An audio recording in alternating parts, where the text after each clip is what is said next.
of this program. Namo Arihantanam, Namo Siddhanam, Namo Ayariyanam, Namo Uvajjayanam, Namo Loe Savasahunam, Eso Panchanamokaro, Sava Pava Panasano, Mangalanam Cha Savvesim, Padamam Havai Mangalam. Thank you, everyone. We can get seated. Good afternoon again, and welcome to all of you to Jain Society of Greater Detroit and Jain Temple. Our students, study class students, have been participating in interfaith events for last many years, and it has been always an enriching experience for all students. So we are very thankful and we are very excited to host all of you in our temple and learn more about our temple. We also welcome especially the Baha'i faith and Zoroastrian faith for sharing how they celebrate Spring Festival for benefit of our members and benefit of all interfaith community. So welcome, and please let us know if you have any questions or if you have any other questions on our Jain temple. We'll be happy to answer. With that, I'll turn over to Gail to outline the program and begin our program for this afternoon. Thank you.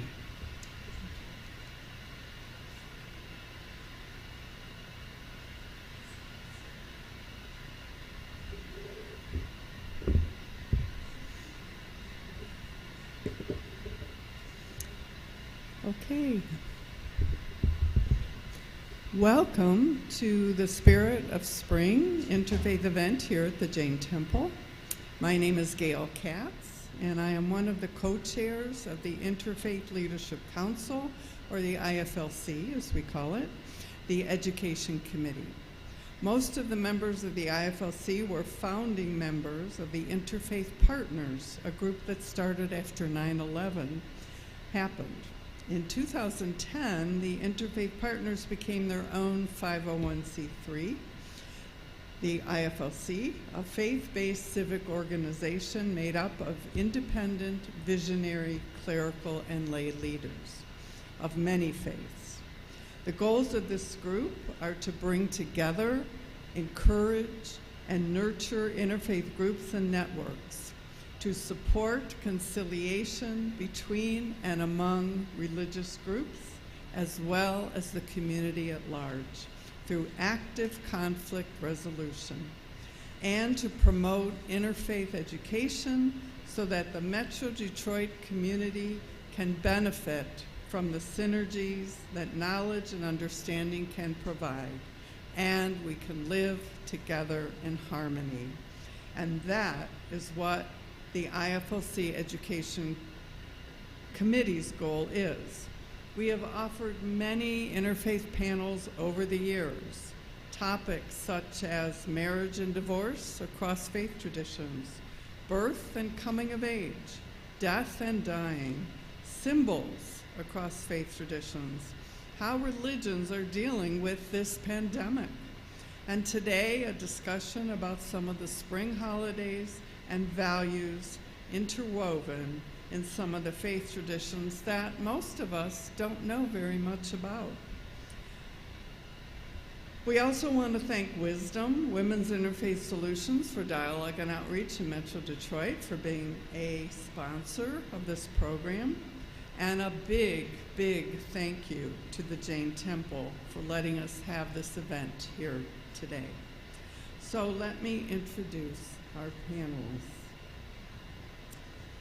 We have Hermione Pickens of the Baha'i Faith. Hermione currently serves as treasurer on the Spiritual Assembly of the Baha'is of Detroit. She is now retired from a 40-year service tenure, providing administrative support to multiple business executives in various profit and nonprofit industries, including health, technology, software development, marketing, manufacturing, and legal. She is the co-founder of the Race Amity Forum in Metro Detroit, whose mission is to advance cross-racial and cross-cultural amity to impact the discourse on race. We have Dr. Ardashir Irani of the Zoroastrian faith. Dr. Irani is a founding member and past president of the Zoroastrian Association of Michigan. His interfaith activities include active participation in the annual World Sabbath for Peace and Religious Reconciliation, organizing interfaith conferences for religious discussions. He also represented the World Zoroastrian Community at the 2018 Parliament of the World Religions held in Toronto, where he was a co-chair and managed the Zoroastrian delegation. Dr. Irani is a practicing pediatrician in Highland, Michigan. He lives in Farmington Hills with his wife and 2 children. Ankit Shah of the Jain faith. Ankit was born into a religious family in the city of Ahmedabad in India, where Mahatma Gandhi spent most of his lifetime. Ankit was surrounded by Jain scholars within his family and inner circle, and thus he developed a profound knowledge of Jainism. At the young age of 21, he came to America and chose to move to Michigan.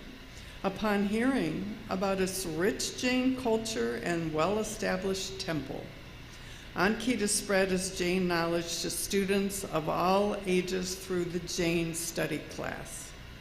He believes that Jainism impacts you by making you more considerate and conscious of the people around you. Ankit is a registered physical therapist, and he lives in Sterling Heights. And he will be accompanied by Priya Shah, who will also discuss Jainism. And our moderator today is the Reverend Dr. Charles Packer. He is the senior minister of the Pine Hill Congregational Church in West Bloomfield.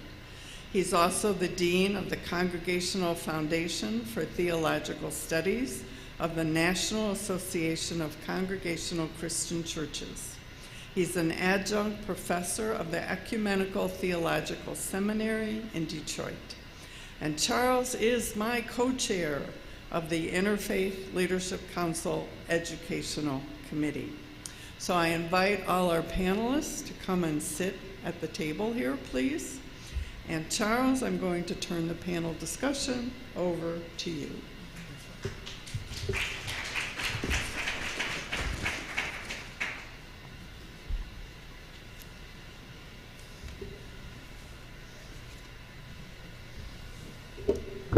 Much appreciation to Gail for that introduction of each of the participants in our event today.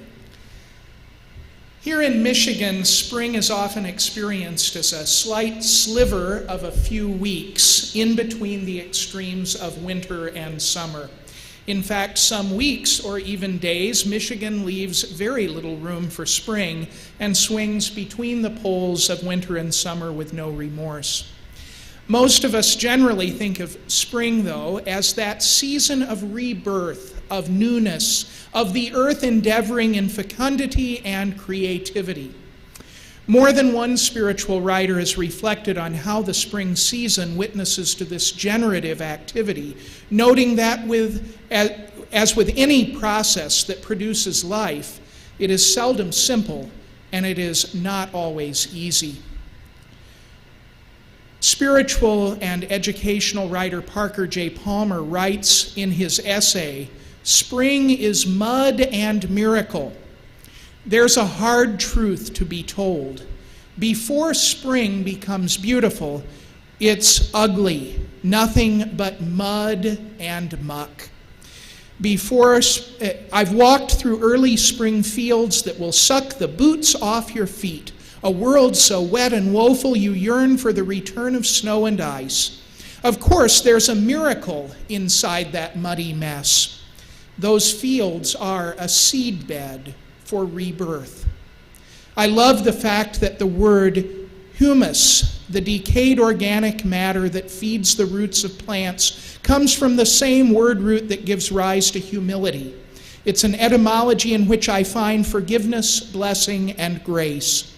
It reminds me that the events of life that leave mud on my face or make my name mud can create the fertile soil that nourishes new growth. Spring begins tentatively, but it advances with a tenacity that never fails to touch me. The smallest and most tender shoots insist on having their way, pressing up through ground that looked only a few weeks earlier as if it would never grow anything again. The crocuses and snowdrops don't bloom for long, but their mere appearance, however brief, is always a harbinger of hope. And from those small beginnings, hope grows at a geometric rate.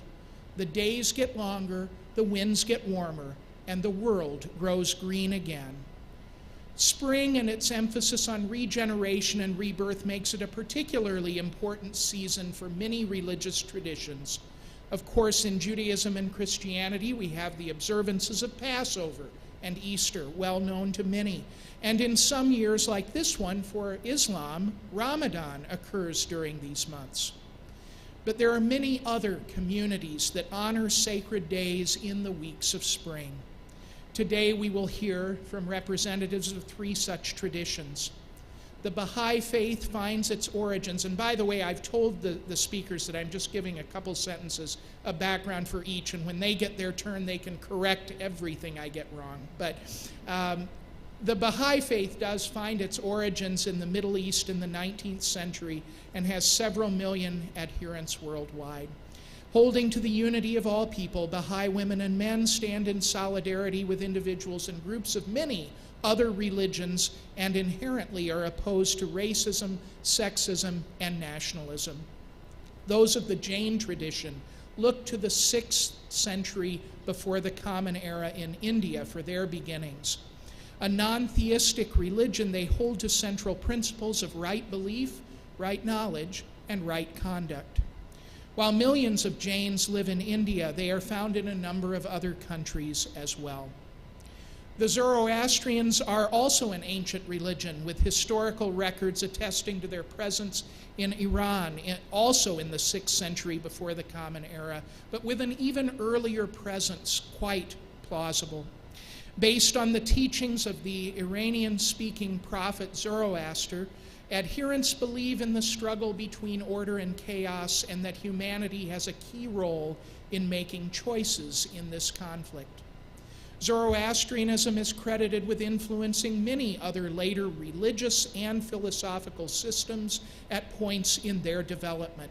And there are hundreds of thousands of Zoroastrians around the world, mostly in India, Iran, and North America.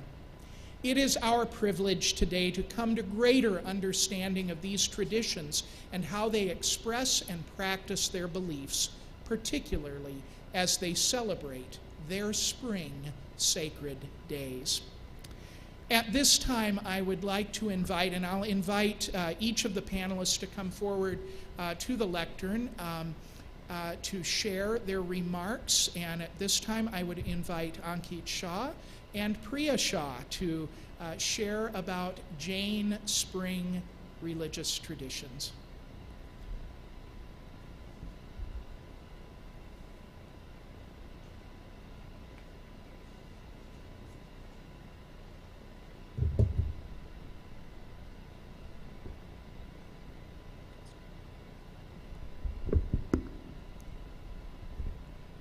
Hi everyone, my name is Priya Shah and I'm representing the Jain Organization of Youth, which is one of the youth groups here at our temple. And today we'll be talking about a very sacred holiday called Mahavir Janma Kalyanak, which is celebrated in the springtime.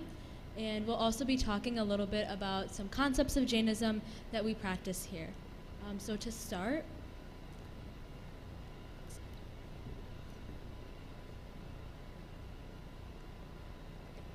So first we'll be giving a short introduction of Jainism, and then we'll be talking about what Tirthankars are, which is what Mahavir Swami represents, and then we'll be talking about the 5 cycles in a Tirthankar's life, and then we'll be talking about the spring holiday of Mahavir Janma Kalyanak and how some people celebrate across the country, as well as how we celebrate here at the Jain Temple in Detroit.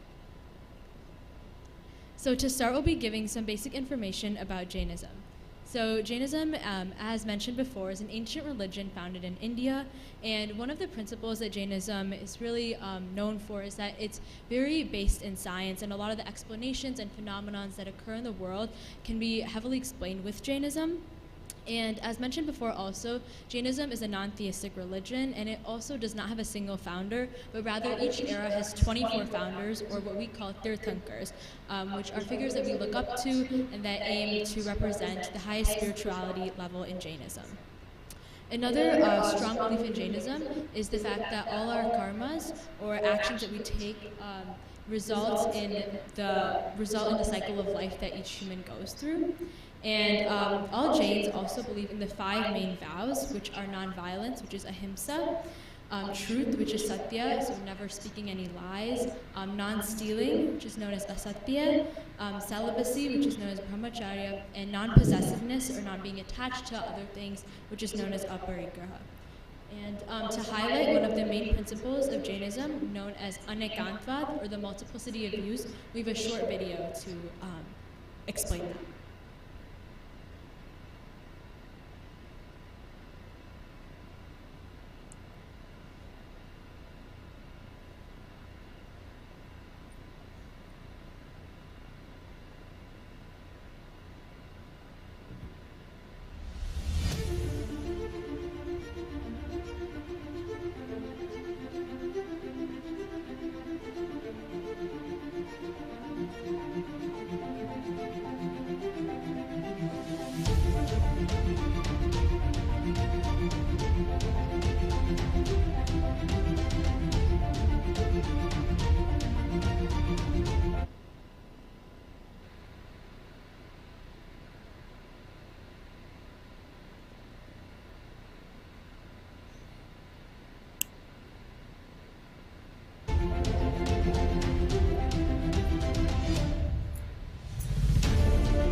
इस सरल, मजेदार और व्यवहारिक कहानी के अनुसार 6 दृष्टिहीन व्यक्ति थे जिन्हें एक हाथी के सामने लाया गया। हर एक से पूछा गया कि वो बताए कि कोई हाथी दिखने में कैसा लगता होगा। एक दृष्टिहीन ने हाथी की सूंड पकड़ी और कहा कि हाथी किसी मोटे सांप जैसा लगता है। दूसरा व्यक्ति कान के पास गया और बोला, नहीं, ये किसी पंखे जैसा है। तीसरे व्यक्ति ने हाथी के मोटे से पैर पर हाथ फिराया और बोला, ये निश्चित ही किसी खंबे जैसा है। चौथा व्यक्ति पूंछ के पास गया और बोला, ये जानवर तो किसी रस्सी जैसा है। पांचवें व्यक्ति ने हाथी के धड़ पर अपना हाथ रखा और घोषणा की, हाथी किसी दीवार जैसा लगता है। छठे व्यक्ति ने दांत छुआ और वो फौरन बोला, हाथी किसी भाले जैसा होता है। हर व्यक्ति का अनुमान अपने आप में सही था, लेकिन सभी ने संपूर्ण सत्य के सिर्फ एक हिस्से को ही अनुभव किया था। उनमें से कोई भी हाथी के बारे में पूरी तरह समझ नहीं पाया, जबकि हाथी उन सभी के अनुमानों का जोड़ था।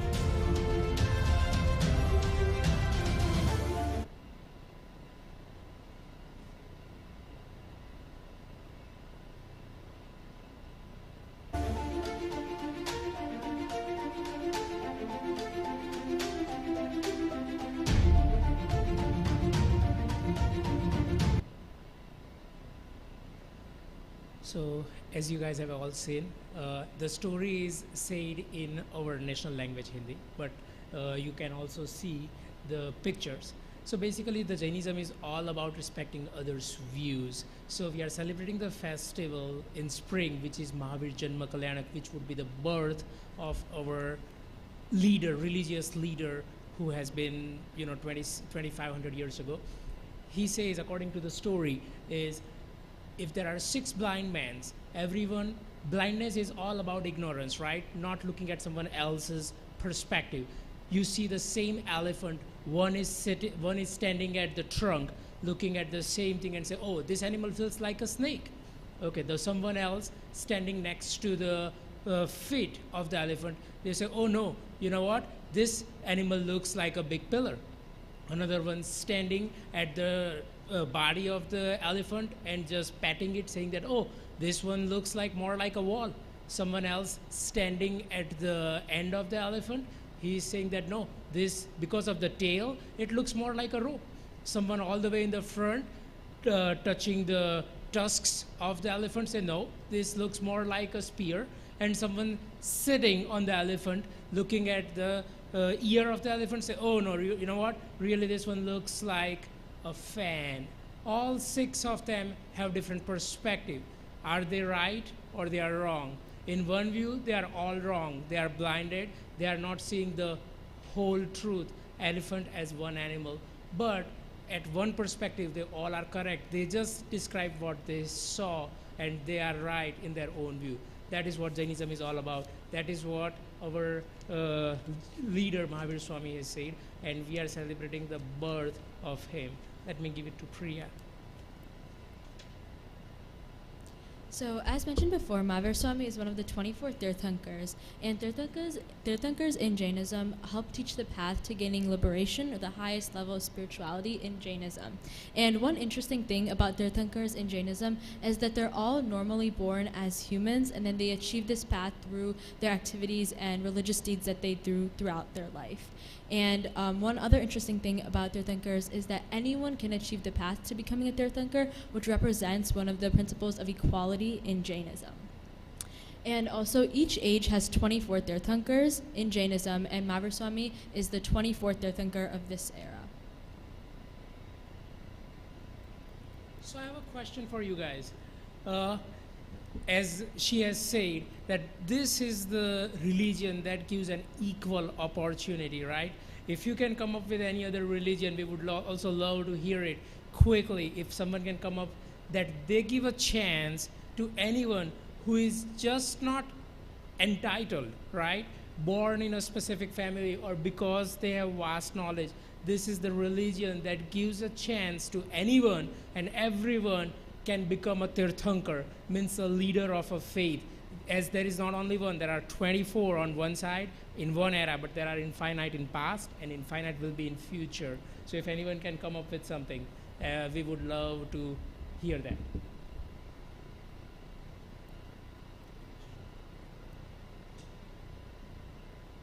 Okay, good. We'll go further.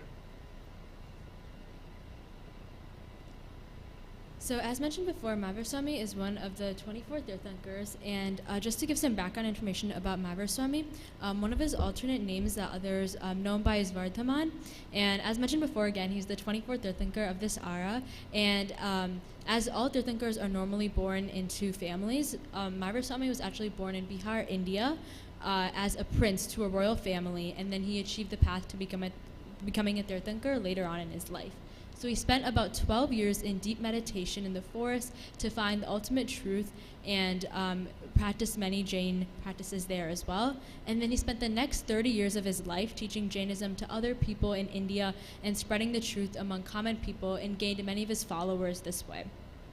One important thing to note, as mentioned before as well, is that Mahavir Swami always emphasized the principles of ahimsa, which is known as non-violence, or not hurting other living creatures or beings, and as well as anekantvad, which was talked about in the video, otherwise known as non-absolutism, or the multiplicity of viewpoints. So next we'll be talking about the 5 cycles in a Tirthankar's life. So the 5 Kalyanaks are the 5 most important life events in a Tirthankar's life. So the first one is the conception of the Tirthankar's soul in the mother's womb, which is known as the Chayavan Kalyanak. The next is known as the Janma Kalyanak, which is what we celebrate here in the spring, or Mahavir Janma Kalyanak, when Mahavir Swami was born. So this is when the Tirthankar is born. The next is known as Diksha Kalyanak, which is an event in which the Tirthankar gives up all their possessions, worldly possessions, they stay away from their family, and they become a monk. The next one is known as Kevalyan Kalyanak, which is when the Tirthankar rids themselves of all 4 ghati karmas, which are the destructive karmas in their life, and they begin to obtain ultimate knowledge. And the 5th Kalyanak is the Nirvana Kalyanak, which is when the Tirthankar's soul becomes completely liberated from the world and then becomes Siddha, or on the path to moksha. So to talk a little bit about the holiday that we celebrate here in the spring, known as Mahavir Janma Kalyanak, it's one of the most important life events in a Tirthankar's life, and we celebrate Mahavir Swami's Kalyanak as he was one of the most important leaders in Jainism. So this holiday is typically celebrated in April or in the springtime, and it commemorates not only the birth of Mahavir Swami, but also serves as a legacy to all the knowledge that he passed on to Jainism and the impact he had on the world as a whole. So there are many different ways that people celebrate Mahavir Janma Kalyanak throughout the world, and one of these ways is through religious rituals called pujas. Another way is through a dance or play on the 14 dreams. So Mahavir Swami's mother had, Trishula Mata, had 14 dreams, and a lot of students in Jain temples across the world do like an epic or small play to represent these 14 dreams. And another way that people celebrate this holiday is by inviting Jain speakers that help recall and preach Lord Mahavir's teachings. So these are some pictures of how we celebrate Mahavir Janma Kalyanak here at the Jain temple. So upstairs, where many of you were before, we have a Snatra Puja early in the morning, in which all the kids from the youth group and from the Jain study classes come together and perform a religious ritual, which not only allows them to practice what we've been learning in class, but also on a very important holiday. So these are some pictures of students reciting some religious rituals and also practicing some pujas upstairs.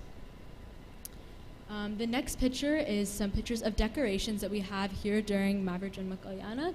And as you can see, the temple is very decorated and becomes very lively and excited during this holiday. And these are just some more pictures of people celebrating. And the last picture is after the puja is done, we make sure to clean all the statues that we use very carefully. And so these are just some pictures. And as you can see, a lot of these pujas and rituals are very student-led. So a lot of the kids are able to learn about the different religious rituals that occur here during Mahavir Janma Kalyanak, which is really important in our temple. And as mentioned before, forgiveness is one of the founding principles of Jainism and a very important foundational belief that we hold very true. So just to talk a little bit more about forgiveness, we have a short video.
So we hope that gave you a little bit of insight into the holiday that we celebrate here in the spring, known as Mavir Janmo Kayanak.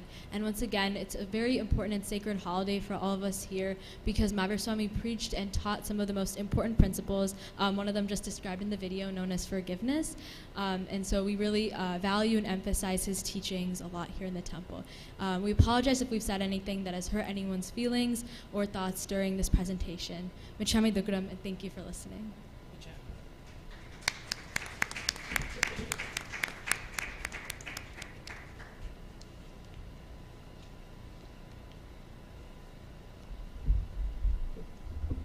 Thank you so much.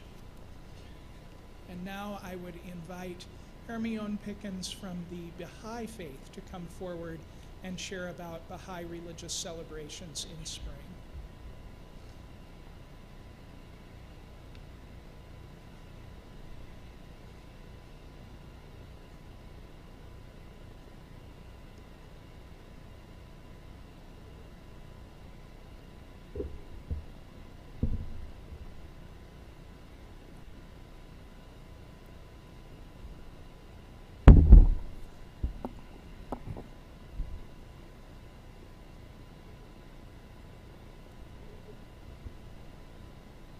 I'm debating whether or not.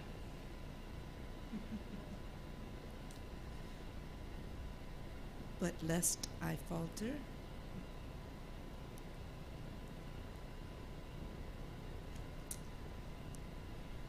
That was a beautiful presentation. I didn't know a lot about Jainism, so I appreciate that so much. Thank you.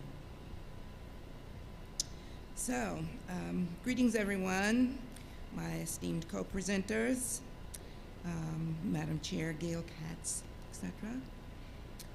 I'm Hermione Pickens, and it's my pleasure to be here as part of this panel to share with you a few tenets of the Baha'i faith, as well as the Baha'i holy days and festivals occurring during spring of each year. A bit of background then. There are 12 specific tenets or principles guiding the members of the Baha'i faith. Baha'u'llah, the founder of the Baha'i faith and whose name in Arabic means the glory of God, tells us that there is one God, one creator only, from whom all the religions have come. Baha'is believe in the progressive revelation of religious truth, a gradual unfolding, That's what happens when you move your papers around. A gradual unfolding of God's purpose with the appearance of each divine teacher. The oneness of humanity. Oh, we're still on that page. I'll let you know. Thank you for being proactive.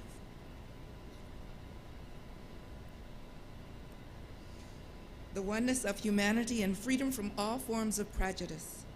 The inherent nobility of the human being, the development of spiritual qualities which allows us to reflect the image God made us in, his image. Spiritual qualities such as mercy, compassion, truthfulness, justice, love, forgiveness, which was mentioned earlier, when it comes to ourselves and others. The integration of worship and service, with work performed in the spirit of service actually being accounted as worship in the eyes of God. The fundamental equality of men and women, more widely evidenced in a setting of equal opportunity. The essential harmony between religion and science as an established fact at its absolute core. The centrality of justice in all human endeavor. The importance of education, particularly for children, and the dynamics of the relationships that strive to bind together individuals, communities, and institutions as humanity advances towards its collective maturity. Also, extremely important is the independent investigation of truth. One sees with their own eyes, hears with their own ears, and decides and determines within their own hearts the truth of any matter. But before we begin recounting the holy days and festivals, I'd like to share briefly about the Baha'i calendar.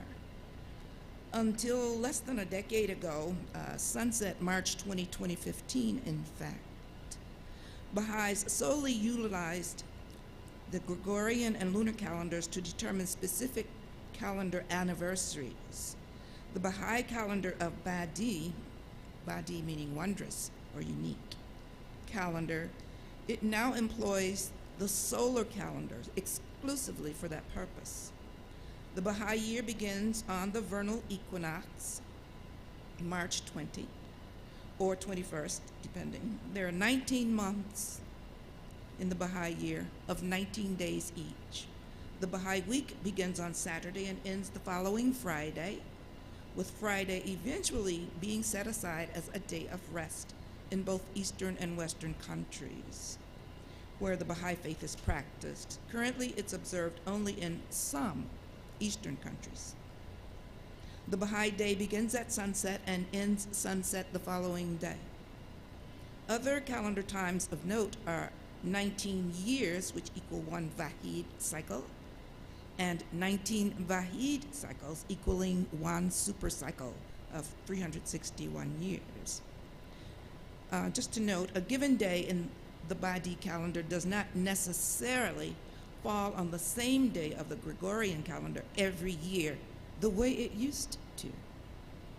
All days of the week, months, the Vahids, have Arabic or Persian names designated by attributes or perfections of God, the Creator. For example, Friday is named Istiqlal, independence.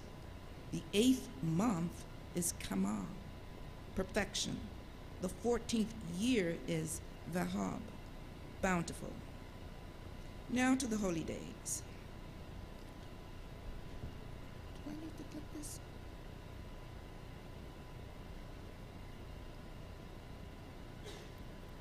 That didn't work. Does this work?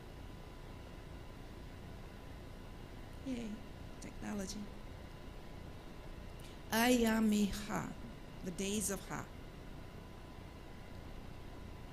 Baha'u'llah, in his book of laws, the Kitabi Aqdas, says, "Let the days in excess of the months be placed before the month of fasting.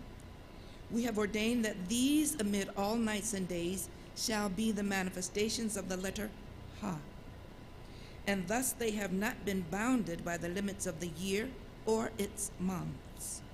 It behooveth the people of Baha throughout these days to provide good cheer for themselves, their kindred, and beyond them the poor and needy, and with joy and exaltation to hail and glorify their Lord, to sing his praise and magnify his name, and when they end, these days of giving that precede the season of restraint, let them enter upon the fast." So 19 months of 19 days, each totals 361 days of the year. Depending on whether or not it is a leap year, at least that's the way it's been in the past, the 4 or 5 days between the end of the Feast of Mulk, dominion, and the beginning of the Feast of Allah, loftiness, intercalary or intercalary, or between the calendar, are the days of Ha, literally inserted into the calendar. Ayami Ha does not celebrate an event, but instead is a festival of the attributes of generosity, love, compassion, of praising God, and friendship. As there is no set ceremony for observing Ayami Ha, it is celebrated differently around the world, including family and or community meals together, taken together, gift giving, gift exchange, service projects, enkindling friendships, chorale programs, lots of music, and the chanting of prayers in glorification of the Lord.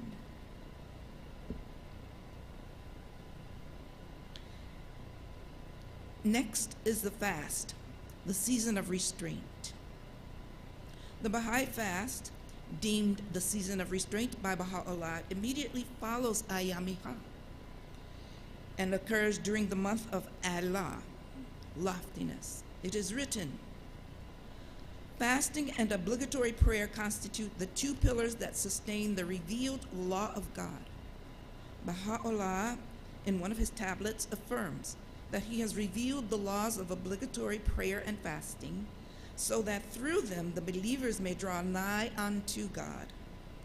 Shoghi Effendi, his great-grandson, indicates that the fasting period, which involves complete abstention from food and drink and smoking from sunrise till sunset, is essentially a period of meditation and prayer, a spiritual recuperation during which the believer must strive to make the necessary readjustments in his inner life and to refresh and reinvigorate the spiritual forces latent in his soul. Its significance and purpose are therefore fundamentally spiritual in character. Fasting is symbolic and a reminder of abstinence from selfish and carnal desires. Fasting is enjoined on all the believers once they attain the age of 15 and until they reach the age of 70 years. Exemptions to the fast are as follows. One meeting the exemptions may, however, still choose to fast if they so wish, with the exception of the ill. Baha'u'llah has stated that in time of ill health, it is not permissible to observe these obligations.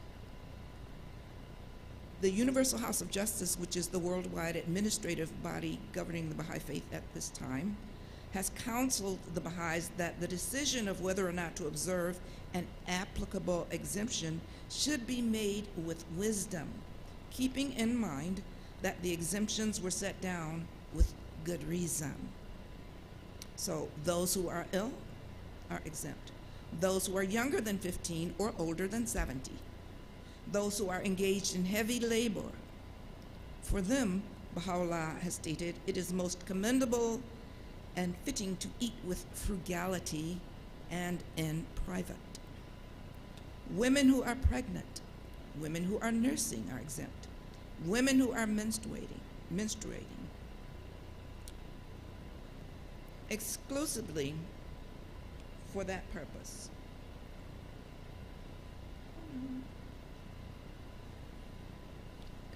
Sorry, I'm on the wrong page here. There. Exemptions are also given to those traveling during the fast. Exemptions are given when the travel is longer than 9 hours or 2 hours if traveling by foot. If the traveler breaks their journey for more than 19 days, they are only exempt from fasting for the first 3 days. Also, if they return home, they must begin fasting right away. I personally have fasted since I was 16 years old and just concluded 54 years of adherence to that obligation as of December 11, 2021. That's when I turned 70. Even so, apparently it's not quite out of my system as I fasted 1 day per week during this year's season of restraint, not letting go just yet. So Nowruz, the Baha'i New Year. I'm only going to speak briefly about Nowruz because our esteemed colleague here, Dr. Irani, is going to speak about it more in detail. But it is the same holy day. Nowruz, literally, new day, is the Baha'i New Year and is joyously celebrated around the globe based on an astronomically fixed day, the first day of the month of Baha, glory, light, splendor. It signifies the completion of the Baha'i fast and symbolizes the new life of spring. Work is to be suspended on that day. That's all I'm going to say about that. Next, we have the festival of Rizwan.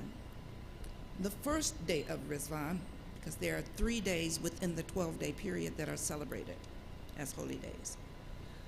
The festival of Rizwan was inaugurated when Baha'u'llah arrived an exile in Baghdad, Iraq, in April of 1863 and retired to the Garden of Najibiyeh, so named after the governor of Baghdad, Muhammad Najib Pasha, which he renamed the Garden of Rizwan, Paradise. He there announced to a small group of his family and some of his followers his station and mission, that he himself was the one promised by his forerunner, the Bab, that he himself was he whom God shall make manifest. For 12 days there was joyous celebration and wonderment, adoration and marvel, astonishment and love. The garden was heaped with roses upon roses upon roses, and flooded with the melodious tones of the nightingales that seemed to know what was afoot. This 12-day festival is accounted as the king of festivals in the Baha'i faith and is celebrated annually by the Baha'i world community. Work is to be suspended on this day as it is the holiest period of the Baha'i year. This dispensation was the renewal of God's promise to humankind not to leave him without divine guidance. It represents a spiritual springtime when God's revelations to humanity are once again renewed and refreshed. It is celebrated with narratives of this period in the life of Baha'u'llah, prayers, music, food, and fellowship. The Festival of Rizwan, the 9th day of Rizwan. As the Festival of Rizwan continued, the arrival of the remainder of the Holy Family of Baha'u'llah occurred on the 9th day, after flooding waters had finally receded enough to allow safe passage across the river to get there. They joined in the festivities while preparing for another forced departure.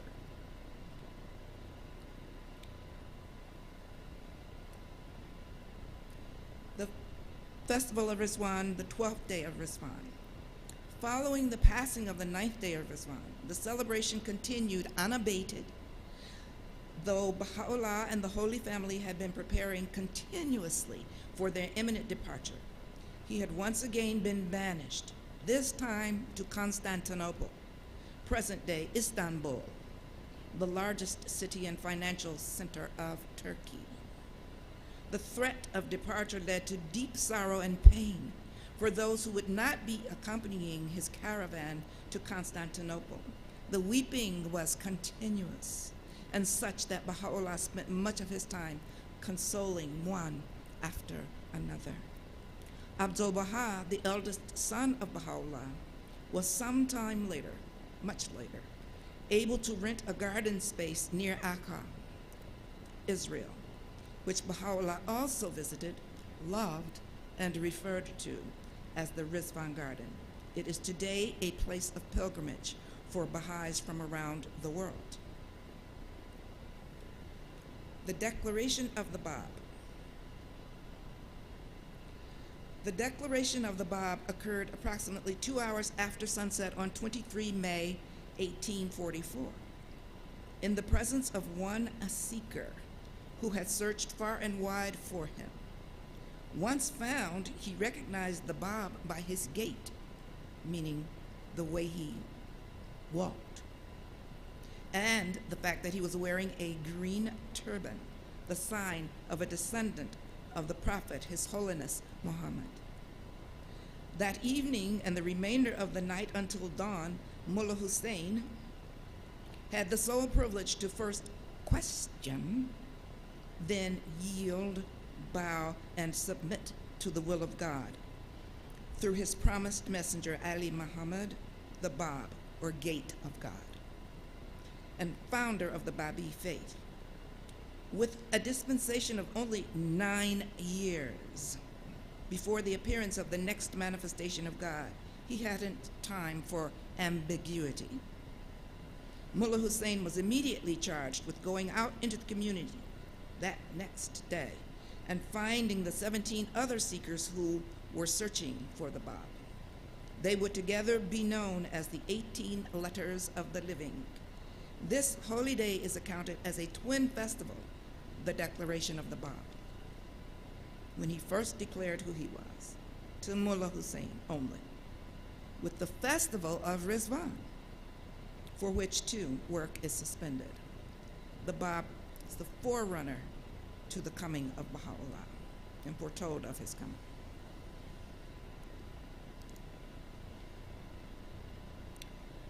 This final slide, the ascension of Baha'u'llah. All of these days and festivals I've mentioned occur from the very beginnings of spring right in through to the end of May. It's like a litany, no breaks in between, or barely. The ascension of Baha'u'llah is commemorated on 29 May of each year. This most reverent Baha'i anniversary is observed annually at 3 o'clock in the morning. On May 9, 1892, Baha'u'llah contracted a fever, which became progressively worse and resulted in his passing at the age of 75. Just after sunset on the day he passed away, Baha'u'llah was buried in a simple room in a house next to the mansion of Bashi in Akka, Israel, where he resided. His burial place is a destination of pilgrimage for his followers, and the Baha'i World Center sits in nearby Haifa. Baha'u'llah named Abdul Baha, his eldest son, as his successor and head of the Baha'i faith. This was the first time in history that a founder of a world religion had named his successor in a written, irrefutable text. This choice of a successor is central to what is known in the Baha'i faith as the covenant of Baha'u'llah, this agreement that we would follow his son. The shrine of Baha'u'llah is a place of Baha'i pilgrimage. Work and school are to be suspended on the holy day of his ascension. And those two pictures are a day and evening photos of the shrine of Baha'u'llah in Akka. There are a number of other Baha'i holy days that are observed throughout the remainder of the year. Those mentioned today were during the period of springtime, as requested. Thank you so much for listening, and good afternoon.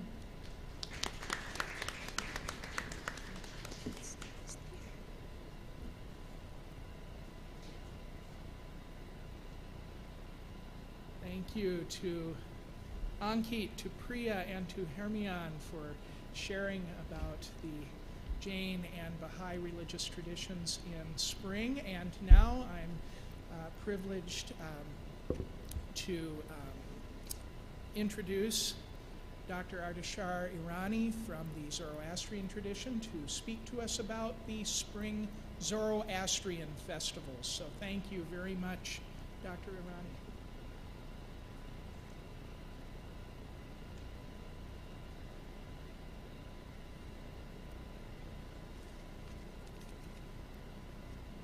Good afternoon, everyone. Let me start by making a vote of thanks, and really like to start by thanking the Interfaith Leadership Council and Wisdom for giving me this great opportunity to participate in this interfaith panel discussion, and also to thank you for all the great work that both these organizations have been doing in the Metro Detroit area to promote interfaith well-being, mutual respect, and harmony amongst the various faith traditions that are represented. Also, a big thank you to our host, the Jain Temple, for their hospitality, and to my co-panelists for their wonderful presentations, and to Dr. Charles Packer for moderating. And I would also take this opportunity to thank Gail Katz for giving me this opportunity and for all the great work that she has done in our interfaith community over all these years.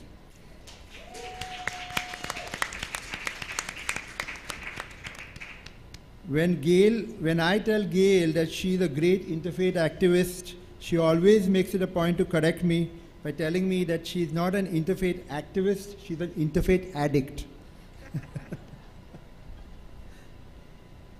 Now, I'm going to be talking about the spring celebrations in the Zoroastrian faith, And Dr. Charles did a great job of introducing our religion. We are probably the smallest minority religion in the world.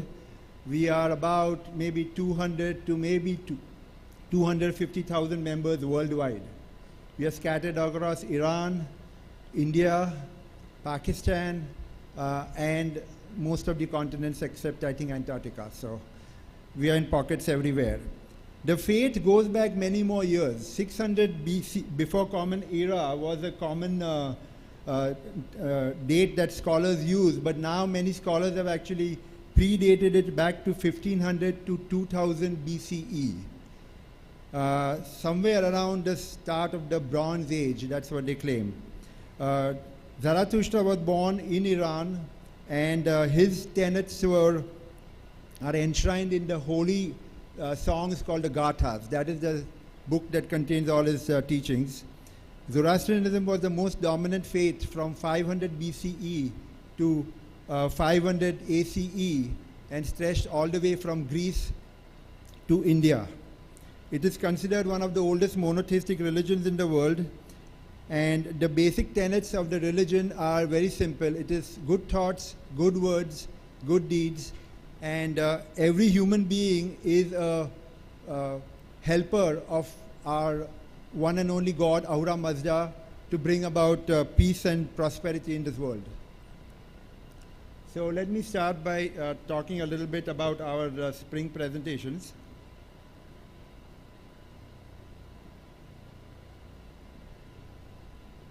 So spring celebration in the Zoroastrian tradition is called Nowruz or Nowroz, and it literally means a new day. It happens exactly at the time of the spring equinox, and this year it happened on Sunday, March 20th at 11:33 a.m. Eastern Standard Time. Now the interesting thing is it happens across the globe at exactly the same time. So people in different parts of the world will be celebrating it right at exactly the time that it happens. It is a very ancient Zoroastrian tradition. It goes back over 3,000 years. It is believed to be credited to the legendary King Jamshid.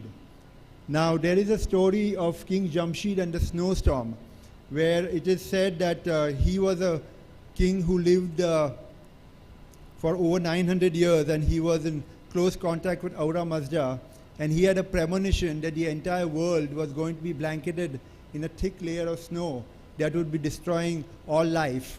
So he took every species of birds, animals, reptiles, a pair of each, and he put them all into a large cave, which was called the War of Jamshid, and they stayed there for 40 days and 40 nights until the snowstorm got over. And when the snowstorm was finally over and they came out of the cave, they realized that spring had just sprung, and that was the very first celebration of Nowruz that ever happened. Now, ancient Iranians or Persians were very well versed in the science of astronomy, so they would predict exactly the time of the spring equinox. And it is a very interesting thing to note that the current calendar that we follow, the Gregorian calendar, is a vestige of this ancient calendar, with September, October, November, and December being the 7th, 8th, 9th, and 10th months, respectively, after the New Year in March. So that's a interesting note there.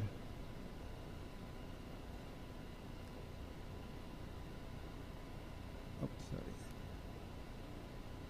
So the centerpiece of the Nowruz celebration is what is called the Hafs scene, or the Sofre Hafs scene.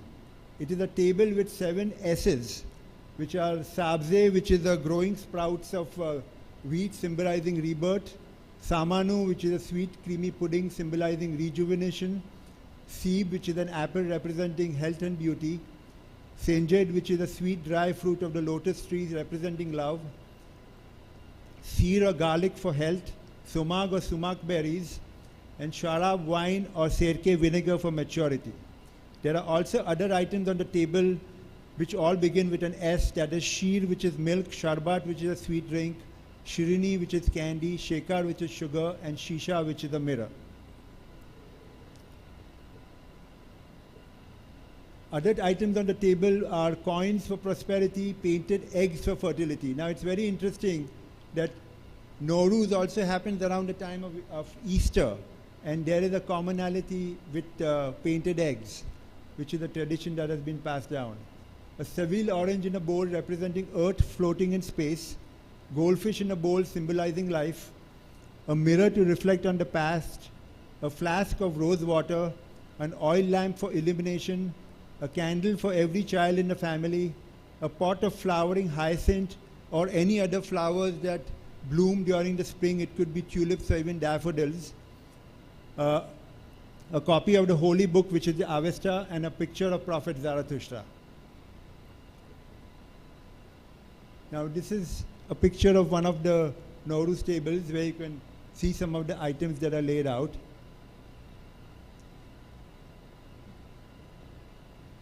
That's another beautiful table.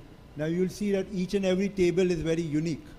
No table is the same as the other. That's another table.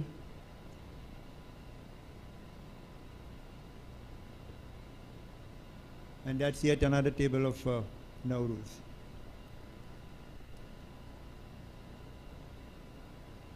Now there is an ancient symbolism that the 7 S's probably represented what were called the holy immortals or Amesha Spentas, which are the angels in the Zoroastrian tradition, which are Spentamainu, which is the holy creative spirit, Vohumana, which is the good mind, Ashavahishta, which is truth and righteousness, Kshatra Vairya, which is the desirable dominion, Spenta Armaiti, which is holy devotion, Horvatat, which is perfection, and Ameritat, which is immortality.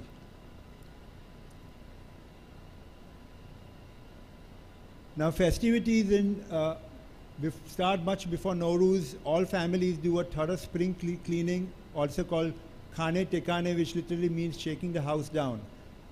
Carpets are thoroughly cleaned, friends and relatives visit bringing gifts. Now typically young people will visit their elders first, and the elders visit them later on. Visitors offer tea and pastries and food.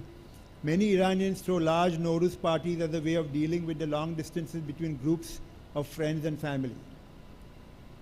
The festivities before Nowruz is a great time to renew, make new bonds of friendship.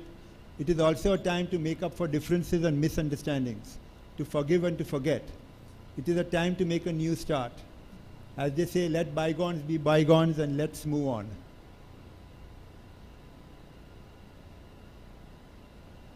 Now, these are two traditional heralds of the festival of Nowruz, which are much celebrated in Iran, and these are Amu Nowruz and Haji Firuz. They appear on the streets before the year changes.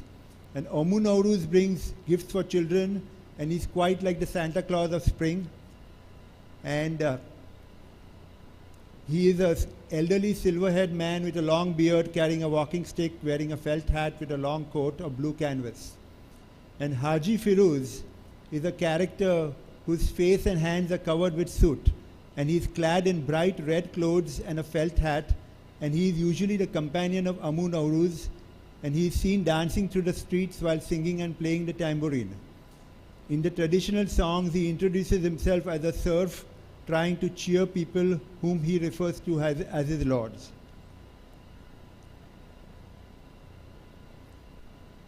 Now, there is a celebration that's very classically is a precursor to Nowruz. It happens in the week before Nowruz, and it is called Fireworks Wednesday, but actually it is celebrated on the Tuesday night before the New Year. And it is celebrated by performing rituals such as jumping over bonfires and lighting of firecrackers and fireworks. Now, when Iranians do that, they sing a poetic line that in English translates to, "My yellow is yours and your red is mine," which means my weakness to you and your strength to me, referring to the fire. So, in Farsi, it is "Sorki to azman, zadi manas to." And basically, they are asking the fire to take away their ill health and problems and replace them with warmth, health, and energy. There is also an interesting tradition of trick-or-treating that happens around Char Shanbe Suri, which is literally called spoon banging, where people, especially children, wearing disguises, going door to door, hitting spoons against plates or bowls and receiving packaged snacks. And it is also interesting to note that this ritual of jumping over the fire has migrated into Armenia, and it's part of the Armenian Catholic celebration, which is celebrated about 40 days after Jesus Christ's birth.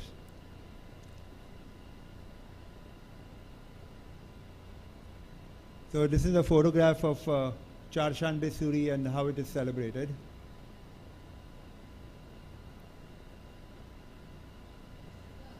It's quite an extreme sport.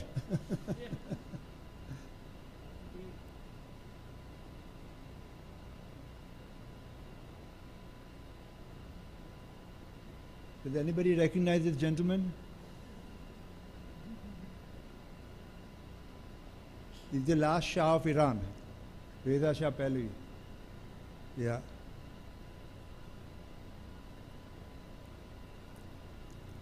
So exactly at the time of the spring equinox, families usually gather around the Nowruz table, holding hands to usher in the new year. As they wait, they place a sweet in their mouth and a coin in their hand. And at the exact moment of transition into the new year, which is called Sal Tahwil, or change of the year, they embrace, shower rose water on each other, smile into the mirrors, and exchange sweets. Now, that's not the end. Nowruz celebrations continue for 13 days. And it is extremely busy. People are visiting each other, enjoying, having parties. The 13th day after Nowruz, which stands for Sizde Bedar. Sizde means 13, and Bedar meaning out of doors. So everybody leaves their homes. Nobody stays at home. They go into the outdoors, into parks, into gardens. They enjoy nature and they picnic. The greenery that was grown for Hafsin is now thrown away, especially into running water. It's also a custom for young girls to tie the leaves of the greenery before throwing it, expressing a wish to find a partner. There is also an interesting custom on Sizde Bedar where they play pranks on each other, similar to April Fool's Day. Now, what is the significance of Nowruz? Nowruz is actually a very interesting universal celebration.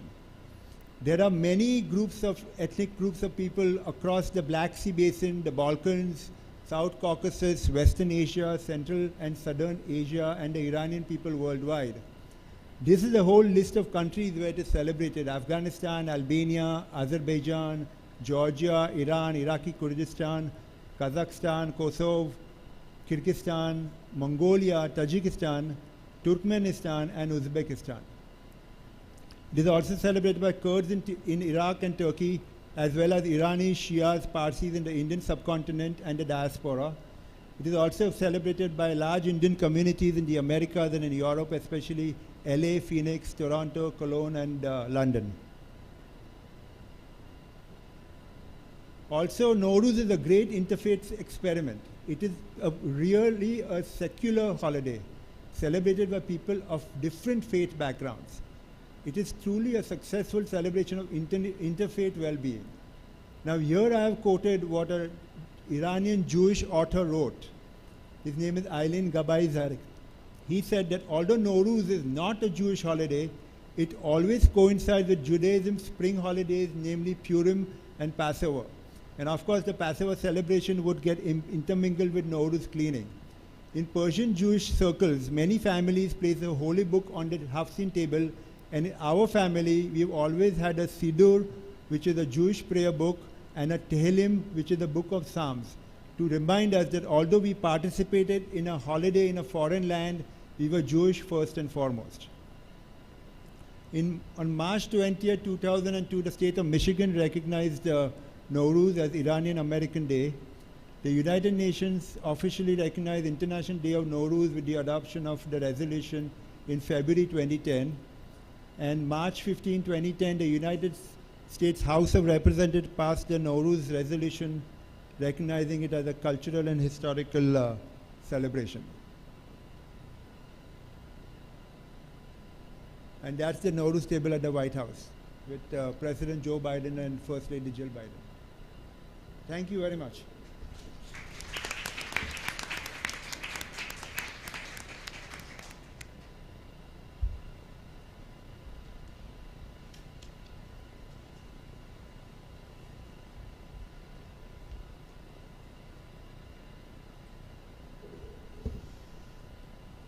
Thank you, Dr. Arani. I learned a lot. I think probably many of us did as well. So at this particular point in time, we are transitioning after your presentations to our time of questions and answers. And some of you submitted questions ahead of time, and I have a few of those now. So we'll go through these, and I will, some of these you all might want to comment briefly on, and others of them might be more directed. So I will try to do that. So I would say that the first question that I have would be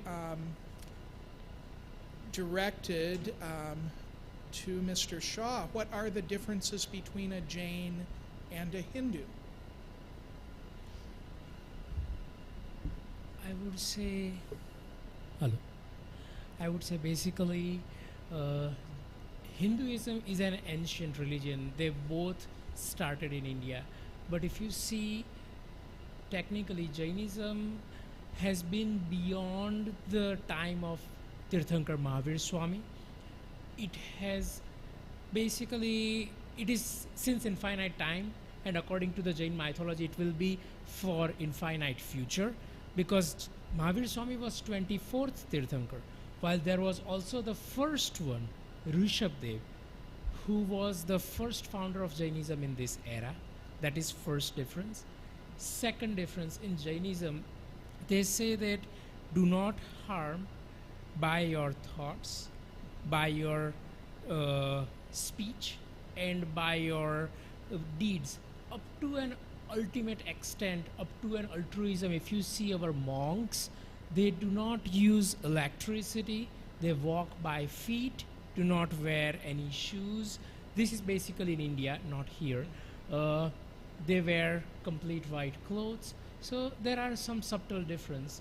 But as we said, we respect everyone's viewpoint. But yeah, there are some differences for sure. Thank you. Thank you very much.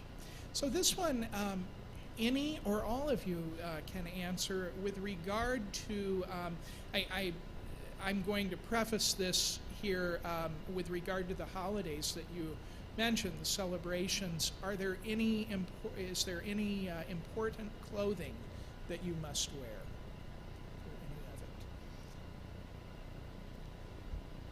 Yes, Dr. The tradition is Nowruz. When you celebrate the New Year, you always put on a new set of clothes. A new set of clothes? Yeah. Okay. Okay, and others,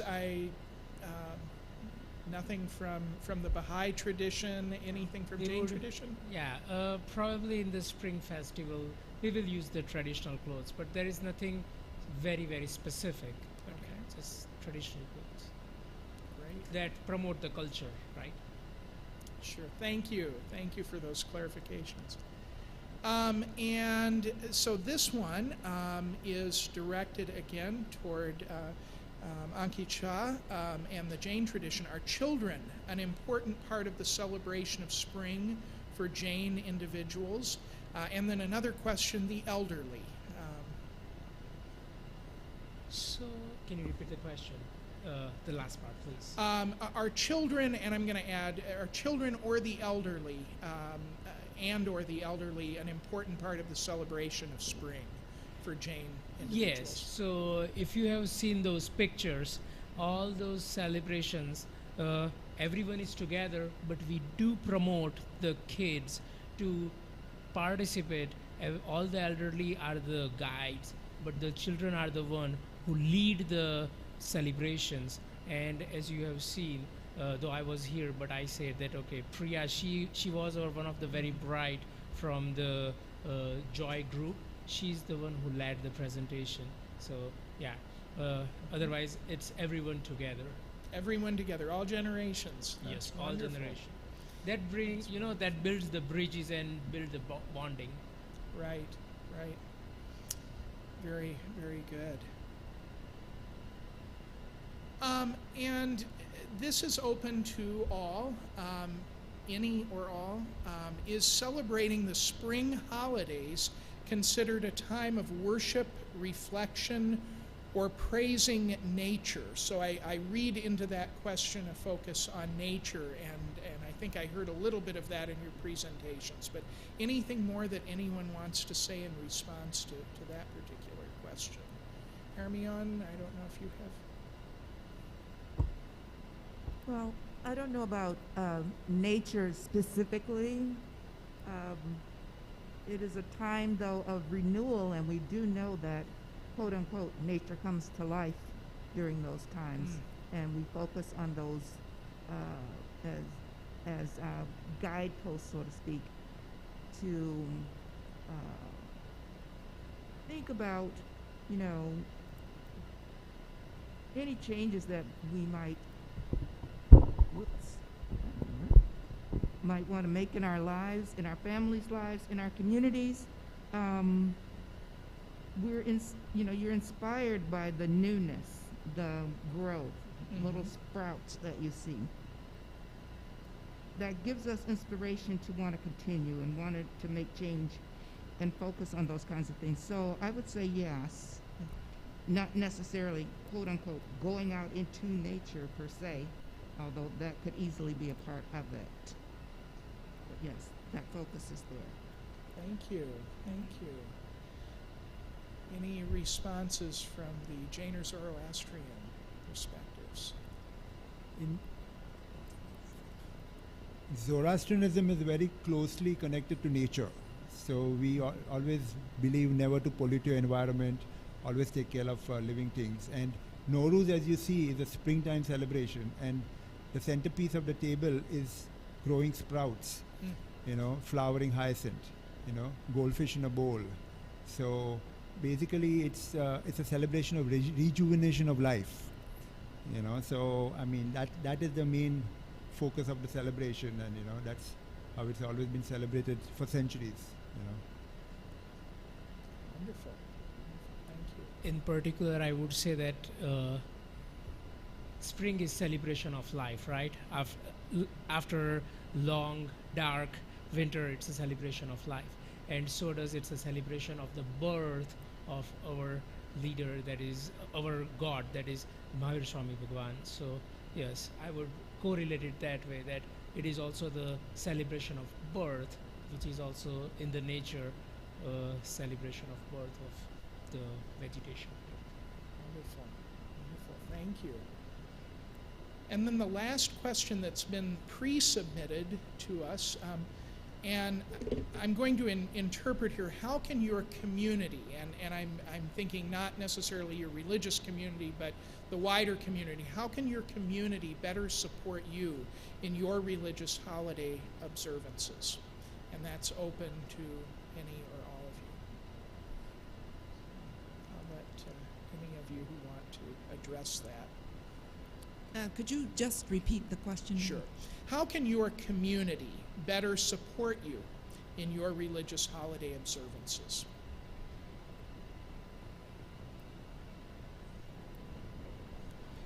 Well, I know that we do for our holy day observances, and especially this spring, well, any of the Baha'i holy days and festivals, we invite and involve the surrounding community. Okay. And that's been going on. I was raised in the Baha'i faith, so that's been going on all my life. That's what I know in terms of the spring festivals and any of the holy days. And there are lots of folks who are not necessarily declared members of our faith, who are more known as friends of our faith. And they are there all the time for everything, and supportive, even bringing in others to support. They are more than well-wishers. So they definitely are involved in our festivals, and we adore them for that. Wonderful. Wonderful. Anything other?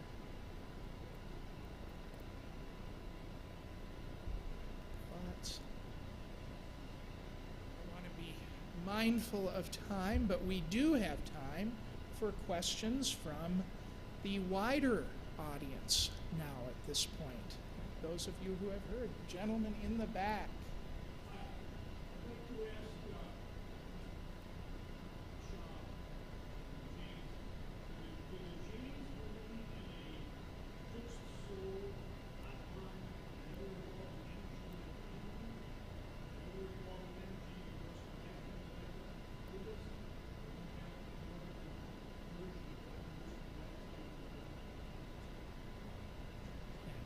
Very nice question, very thoughtful. So, just as per my knowledge, okay, Jainism is it's a knowledge, it's like an ocean, and my knowledge would be probably smaller than a drop of what I am trying to represent here. Trust me, to be honest with you, okay? But as of my best understanding, Jainism is all about the soul which attracts karma based on your own actions, right? And when those karma comes into action, your soul transitions from one life to another life until it becomes pure. It gets rid of all the karma through different means and attains the ultimate liberation. When the soul reaches the point of ultimate liberation, that's where the journey of the soul ends. And that ultimate liberation is called moksha. Thank you. Thank you. I saw another hand raised over here. Yes. Thank you. Great. I'm Jewish and we have a Torah. Do any of these religions have something like that? They tells them how to behave. I'm going to start with Dr. Irani, if you want to address that, because I know Zoroastrians do, and then others probably do as well. But, may as So our original teachings of the Prophet were in a series of songs called the Gathas. And there have been remnants of that have been preserved over the centuries. So a lot of scholars refer to the Gathas because the Gathas is actually the songs of the Prophet, and that actually tells exactly what he was talking about and what he was preaching. And then we have different books after that. We have a common Khode Avesta, which is a small book of prayer. We have the Vendidad, which is the more detailed liturgical ceremonies.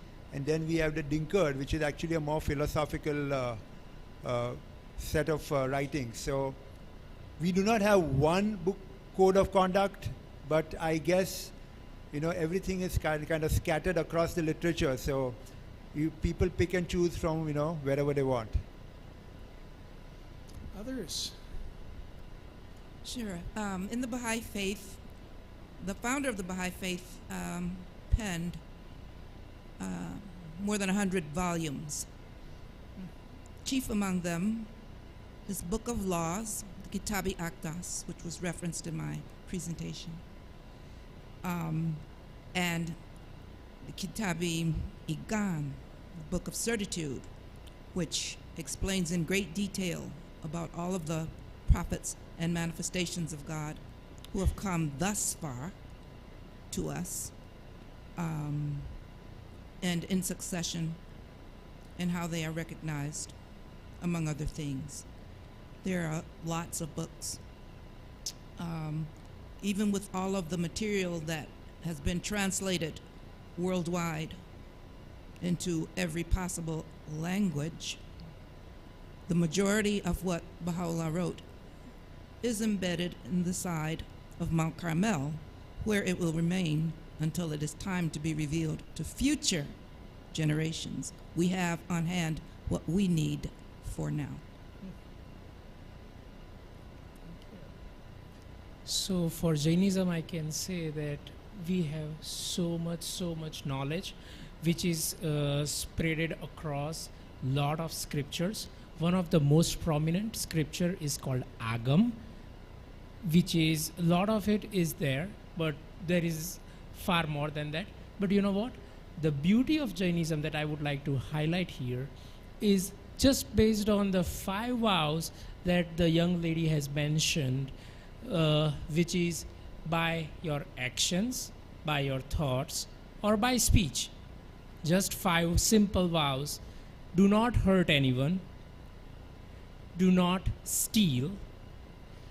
Do not tell a lie. Celibacy and non-possessiveness, or don't be greedy. If you can correlate these 5 basic principles, I would bet you any and every single religion in this world would say not to harm anyone, do not lie, do not steal, believe in celibacy, and don't be greedy or non-possessiveness. So though it's like an ocean, but you can combine it into 5 simple vows. And in all our scriptures, you know what another beauty is? All those scriptures are also combined in one simple sutra that we call Naukar Mantra, which is just 8 to 9 lines, depending on how you look at it. And in those 9 lines, if those who know in-depth knowledge, they can derive all the versions of their knowledge. So only 9 lines, simple, that is the foundation of all knowledge in Jainism. Thank you. Other questions? Bob?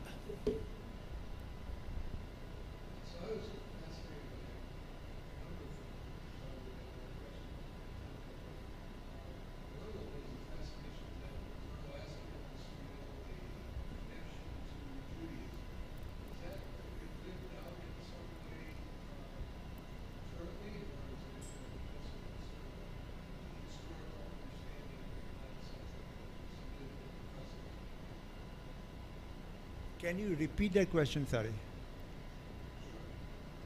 Basically, is there a current relationship with Jews through Zoroastrianism because of the historical connection that I heard you talk about? Well, the only current connection that I can talk about, probably there are a few more, is that Zubin Mehta is the current conductor of the Israeli Philharmonic Orchestra.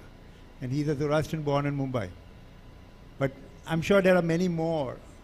But historically, Judaism and Zoroastrianism coexisted for centuries. And one of the most historic kings of Iran, Cyrus the Great, was the one who liberated the Jewish people from Babylon and gave them all their gold and silver back and let them go back to the Holy Land to build a temple. And if you look at the Jewish scriptures, Cyrus the Great is actually anointed as a Messiah. And he's the only non-Jewish Messiah that there is. And that was one of the earliest, connections that were there between the two faiths. And then over the centuries, ideas went back and forth. So, some traditions that are now common to Judaism and Zoroastrianism also. In fact, we have a month, and this is what I looked up myself. We have a month called Adar, A-D-A-R, which is actually the month of the Holy Fire. And I believe in Judaism also there's a month of Adar, right? Yeah. Thank you. Sure.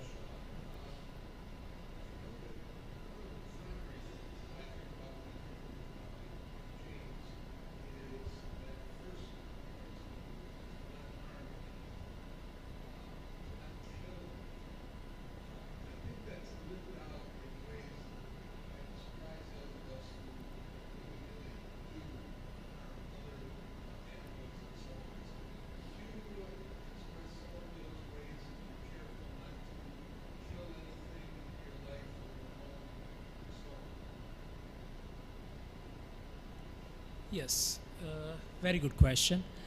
But you know what? Killing is not just by going out with a gun and kill someone. Yes, that is absolutely correct. But I would put it in a much broader perspective. When you are living in a household, okay, as all our 5 vows, by your thoughts, by your speech, and by your deeds. So if I go from back to top, you trash your kids, that's hurting someone, right? starting from that, domestic violence, abuse, anything you take it in a much broader way, to the point becoming sarcastic to anyone, that is hurting also, correct? So that is also hurting anyone's feeling, becoming so stubborn that you just block everything, or trying to tease someone, that is also hurting someone. That is also, in a broader perspective, killing, because you are killing by bit on a very micro level. You are not physically killing them, or just by hurting, by a thought of killing someone, by a thought of hurting someone. That is also considered as a sin in Jainism. So how you pick it up, that is up to you, or that is just being imposed on a follower based on their own understanding. Because the beauty in Jainism is, the God doesn't say that you do this or you don't do this. He says that, okay, this is the basic principle. Use your common sense, use your own understanding, and then follow that. So for someone, just it's a basic physical non-violence. For someone, it is just going into meditation and saying the same thing as, I don't want to hurt any single one's feelings, or in thoughts also, and you just go in meditation. That is also non-violence. So which way you take it? It's just a huge spectrum, which one you take it. Thank you. Other questions?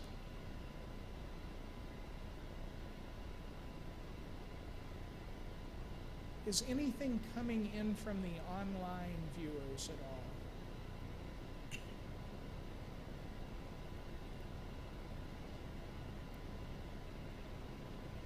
Okay. Nothing in the chat?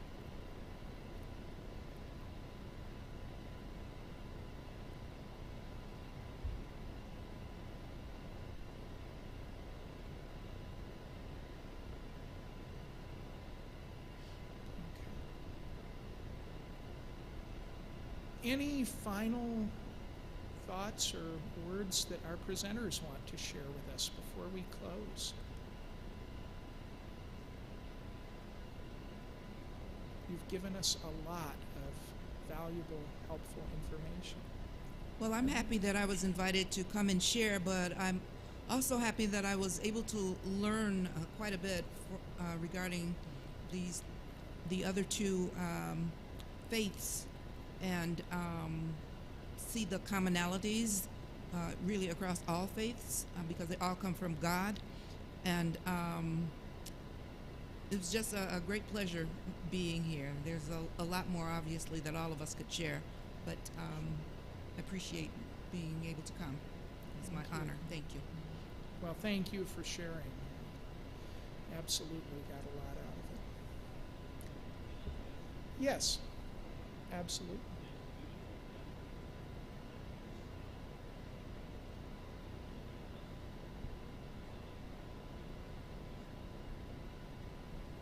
So I believe that there was a picture of the temple in Haifa, and this is a bit closer than Haifa, in Chicago area. I want to say, is it in Evanston? No, yeah. Okay. North. It's in Wilmette, Illinois. I've been very near it, but oh, okay. Yeah. Thank you. And I do want to take the opportunity, when I have the microphone here, to mention some upcoming activities of the Interfaith Leadership Council Education Committee. We are partnering with DION, D-I-O-N, the Detroit Interfaith Outreach Network, in their annual interfaith urban-suburban picnic on Belle Isle on the afternoon of Sunday, August 7th, and I believe it starts around noon and goes until about 4 p.m.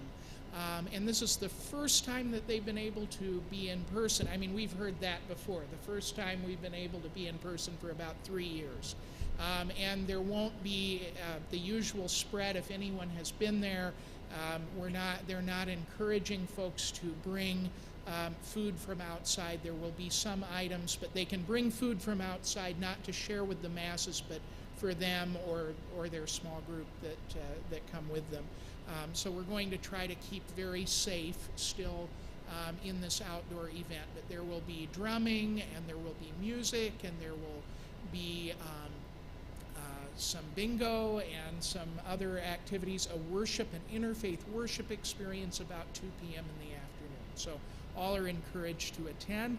And then the committee, the education committee in particular, is sponsoring on Sunday, August 28th at 3 p.m., I believe, at the West Bloomfield Public Library, a showing of a documentary, Guru Nanak Legacy, I believe, talking about the founder of Sikhism, the founder of the Sikh tradition.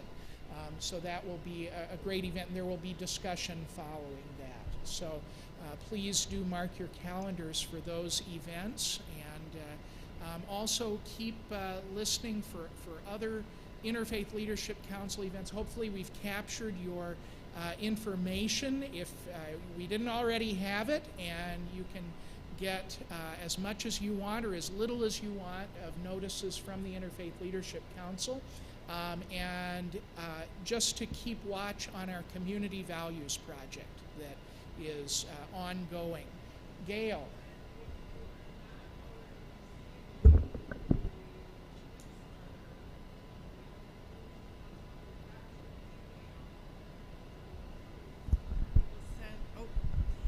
If you don't already get the Interfaith Leadership Council's newsletter, all of these events will be advertised in that newsletter, and if we got your email, we will be delighted to send it to you so you'll know what's going on in the future, because we do a lot of wonderful interfaith activities.